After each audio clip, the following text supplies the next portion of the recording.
পেঁপে আলুগুলো ভেজে নেবো। সামান্য লবণ হলুদ দিয়ে দেবো। ভাজা হয়ে গেছে, এবার তুলে নেবো। জিরে ফোড়ন দিয়ে দেবো। রাখা পেঁয়াজগুলো ভেজে নেবো। টমেটো দিয়ে দেবো। আদা জিরে কাঁচা লঙ্কা রসুনের পেস্টটা দিয়ে দেবো। পরিমাণ মতো লবণ, পরিমাণ মতন হলুদ, লঙ্কা গুঁড়ো। ভালো করে মশলাটা কষিয়ে নেবো। মাংস দিয়ে দেবো।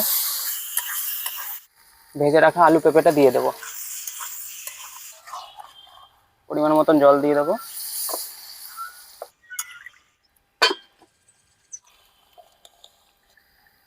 গরম মশলা ছড়িয়ে দেবো।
ধাবা স্টাইল ডিমের কারি রান্না করে দেখাবো। প্রথমে ডিমগুলো সিদ্ধ করে নেব।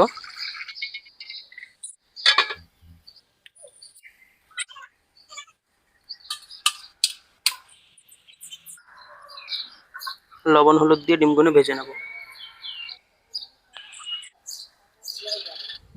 ডিমগুলো ভেজে নেব লাল লাল করে।